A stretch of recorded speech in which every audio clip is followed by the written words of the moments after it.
નમસ્તે મિત્રો, Pallavi અશ્વથનંદાણી સકાટ્રિક social worker મિત્રો, સ્વાગત છે વાત સૌનીમાં મિત્રો. As usual thank you so much for your response મિત્રો. જુદા જુદા વિષયોને તમે જે રીતે માણો છો, સાંભળો છો, એનાથી મને પણ બહુ ખુશી થાય છે. અને બપોર અને સાંજની રાહ જોઈને જ હું તો બેઠી હોઉં છું, અને રીલ તો બોનસ. મિત્રો, શેરિંગ મારા માટે બહુ મહત્વનું છે. અને ઘણી લાઇટર મોમેન્ટ પણ મને શેરિંગમાં ગમે છે. ઘણી જરૂરી વાત પણ હું શેરિંગમાં કહી દઉં છું. એક મને બહુ સારી કોમેન્ટ હતી, જો કે it was from my elder sister cousin. પણ ખરેખર she is really good critic. અને એવું નથી કે સારું જ લખ્યું, પણ એણે લખ્યું કે કેટલી બધી જરૂરી વાત હોય છે એ તું એટલી સાહજિકતાથી કહી દે છે ને, ખરેખર બહુ આનંદ થયો. God bless you. આવી રીતના ઘણાને અમુક ઇનફોર્મલ રીતના જે કાઉન્સેલિંગ ને જે એક ચાનક હું કહું છું, જે એક જાતનું એ ઘણાને ગમે છે મિત્રો. આજે એક મને વિચાર આવ્યો, સુભગ સમન્વય. એવું થયું કે એક મારી કંઈ ફેન્ટ મેમરી છે કે દાદા દાદીએ મળવા આવતા હતા અને મમ્મી પપ્પાએ આવતા હતા, અને ચાઇલ્ડ તો હતું જ મારી પાસે. ને તનુશ્રી નામ આપી દઈએ. કોઈ સ્પેશિયલ નથી કહેતી, થોડુંક યાદ તો આવે છે આખું ઇવેન્ટ.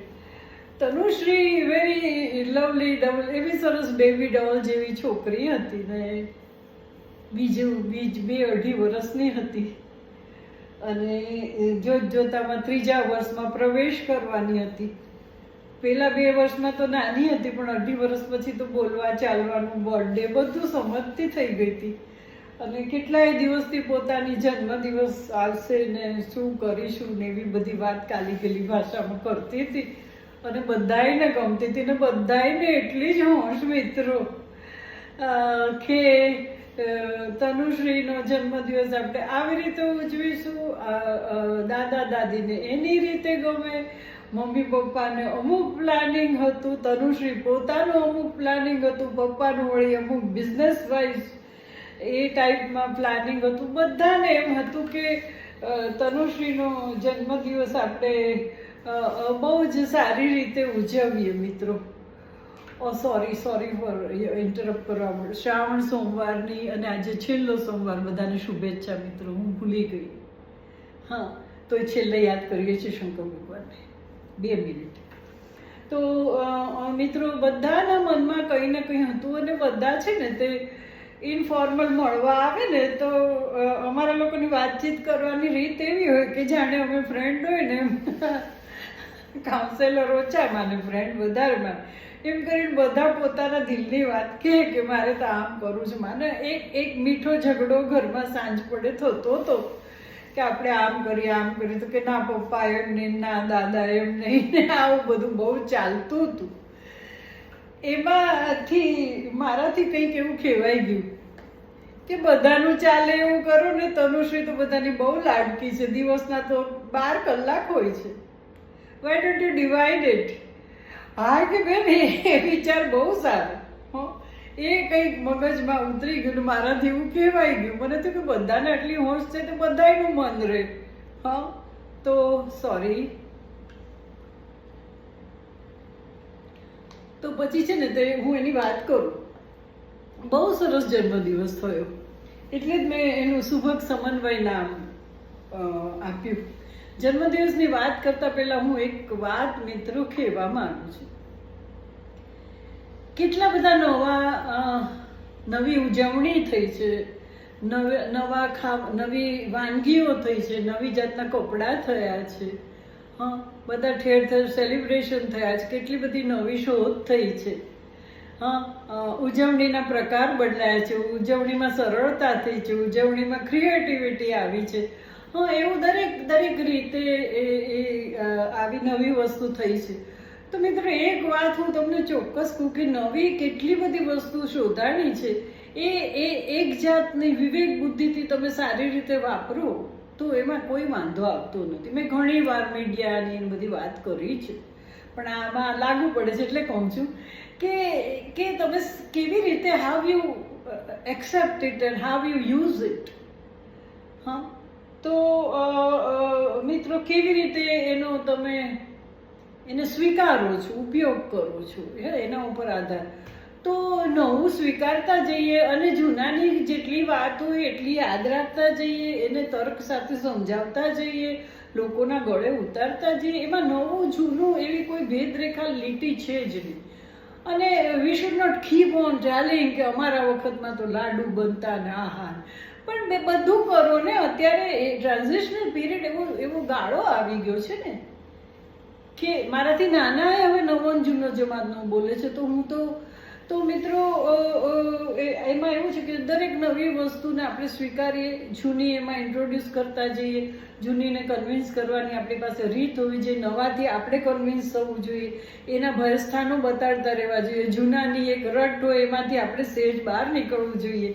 આ બધું કરીને સુભગ સમન્વય કરીએ ને તો જીવવાની બહુ મજા આવે છે મિત્રો. મેં તો એવા ઘણા ઘરો જોયા છે. હા, અને બેસામાં હું વચ્ચે લાવીશ નહીં કંઈ, પણ શુડ જ્ઞાતિ હોય ને એ આ બધાનો સમન્વય કરીને એવું હોંશે હોંશે જીવે છે ને, વહુને દીકરી બનાવીને.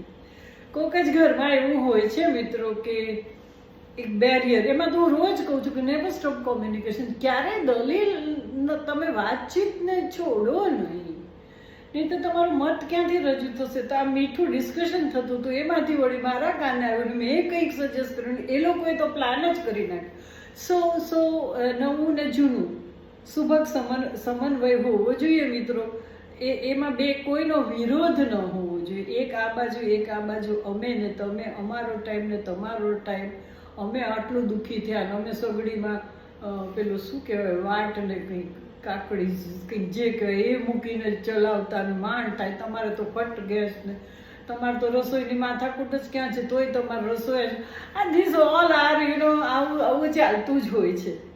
અમે દુઃખી થયા એનાથી વધારે દુઃખી તમે થાવ, એમ કે અમે જે સહન કર્યું એવું તમે સહન કરો. પણ હવે એના જમાનામાં એવું સહન કરવાનું નથી તો એ શું કરે? એને સગવડ મળી છે. પાછું મને એડિશનલ ક્વેશ્ચન કે તમારે કામ જ ક્યાં છે, તોય તમારે બધી હેલ્પ જોઈએ. પણ એની સાથે સાયમલ્ટેનિયસ તમારે લોકોને કામ હતું પણ બીજી બધી જવાબદારી નથી. હવે તો સમોવડિયા થઈને ઊભા રહેવાનું, છોકરાઓ પાસે સ્માર્ટ રહેવાનું હોય છે. હા, પ્રેમાળ મૂર્તિમાં આ એવું માનતા. અત્યારના છોકરાઓ તો બધું ખબર હોવી જોઈએ, મમ્મીને કોમ્પ્યુટરથી માંડીને કાર ડ્રાઇવિંગથી માંડીને બધું. હા, એટલે સ્માર્ટમાં થવા એટલે ઓવર એન્ડ એબાઉ ઘણી બધી જવાબદારી મા અને બાપ ઉપર આવી ગઈ છે. એટલે એ પ્રમાણે રહેવા માટે એ લોકોને જે ટાઈમ છે એનો એ ઉપયોગ કરે છે. ઘણા ક્ષેત્રોમાં આગળ ગયા છે ને, એટલે બધી બે સાઈડ જોવી. એની હાવ મેં પૂર્વ ભૂમિકા બાંધી હતો. તો મિત્રો તનુશ્રીનો જન્મદિવસ નક્કી થઈ ગયો. સવારે દાદા દાદીને એવું બહુ મંદિર નહોતું, એટલે વહેલી સવારે ડ્રાઈવર આવી ગયા અને તનુશ્રી બેબી ડોલ જેવું સરસ વ્હાઈટ ફ્રિલ વાળું frock, I love that frock, એટલું સરસ લાગે ને મિત્રો. અમારા હું જ્યારે મોટી હતી ત્યારે ફેશન જતી રહી હતી, અને ત્યારે અમે નાના હતા ત્યારે એ નથી બહુ દેખાતી, અને પછી આવી ત્યારે હું બહુ મોટી થઈ ગઈ. I don't say I want to wear it nowadays. એવી પેટર્નથી બધા પહેરતા, પણ એટલું સરસ એને ફ્રોક પહેર્યું હતું ને સરસ હેરબેન્ડ ને બધું. હવે તો નાના છોકરાના બધા ઘરેણા એ બહુ સરસ મળે છે. હા, એ બધા પહેરેલા. અને દાદા દાદી અને તનુશ્રી એટલા જણા ગયા મંદિરે પ્રસાદ લેવડાવ્યો, દર્શન કર્યા, રુદ્રી નોંધાવરાવી, સંકલ્પ કર્યા અને ખુશખુશાલ થઈને તનુશ્રી હાથમાં કાંઈક નાના રમકડા લઈને મંદિર બહાર મળતા હતા. તે જે માગ્યા એ બધા દાદા દાદીઓ અપાવ્યા. હા, અને તનુશ્રી ને દાદા દાદી ઘેર ખુશખુશાલ થતા આવ્યા. પછી મિત્રો તો તનુશ્રી ને બધા જમવા બેઠા હતા. થોડું વહેલું જમવાનું થયું, પણ તો એ સરસ મજાનું છે ને સાંજે પાર્ટી હતી. એટલે સવારે એટલું બધું સરસ ટિપિકલ દેશી બધા મોતિયા લાડુ ને એટલું બધું સરસ સરસ બનાવ્યું. એમાં તનુશ્રીને દહીંવડા ગમતા હતા. એ જે હતું એ ટૂંકમાં આપણી ટ્રેડિશનલ ઇન્ડિયન વાનગી બધા સાથે બેસીને થોડું વહેલું થયું પણ જમ્યા. ધેન તનુશ્રી અને એના મમ્મી પપ્પા ગયા. પપ્પા થોડુંક જ વાર ગયા પણ મમ્મી રહી વળી. મમ્મીએ તો રજા લઈ લીધી. તો ગયા સ્કૂલે, અને સ્કૂલમાં પણ એવો ટાઈમ હોય છે કે એ ટાઈમે એનો બર્થડે ઉજવ્યો અને બધાને ગિફ્ટ સરસ આપી. તનુશ્રીનું તો મોઢું ફાટ ખુશખુશાલ. હા, જન્મદિવસ હોય ત્યારે છૂટ હોય છે, યુનિફોર્મ ન પહેરે તો ઘણી જગ્યાએ. તાણે વળી પાછું બીજું ફ્રોક પહેર્યું, પિંકી, અને બધાને ગિફ્ટ આપીને પછી સ્કૂલમાં રહીને પછી આવ્યા. સાંજે ઇટ વોઝ પાર્ટી ટાઈમ. તો મિત્રો સાથે ખૂબ મજા કરી સ્કૂલમાં. અને પાર્ટીમાં ભાઈ પપ્પા મમ્મીએ જેને ઇન્વાઇટ કર્યા હતા, સમ પેરેન્ટ્સ વેર ધેર, તનુશ્રીના થોડાક પપ્પાના બિઝનેસ ફ્રેન્ડ, મમ્મીના એકદમ નજીકની નણંદ ને એવા, એવી રીતે બધાને બોલાવેલા. અને શું પાર્ટી તો જામી. તનુશ્રીની નાની ફિલ્મ પહેલાં, હા હવે તો બધા આગળ હોય છે, તો એની સરસ મજાની નાની ફિલ્મ, અને પછી ડાન્સ હતો. જાદુગરને બોલાવ્યો તો છોકરાઓને પણ ઇન્વાઇટ કર્યા હતા અમુક જે હતા એને. જાદુગર જાદુ કર્યા ને પછી ડાન્સ કર્યા ને એમાં વળી આમથી હેપી બર્થડે લખાયા. પણ બિફોર દેટ પાર્ટી સ્ટાર્ટેડ, દાદા દાદી ખુશી ખુશી ત્યાં 5 મિનિટ આવ્યા. એ લોકોને સરસ મજાની ખુરશી ઉપર બેસાડ્યા. તનુશ્રીના મમ્મી પપ્પાએ, એટલે પેલા દીકરા વહુએ બધાને દાદા દાદીની ઓળખાણ કરાવી. થોડોક બ્રીફ એ લોકોનો અહેવાલ આપ્યો, how they celebrated the birthday, એની પણ વાત કરી.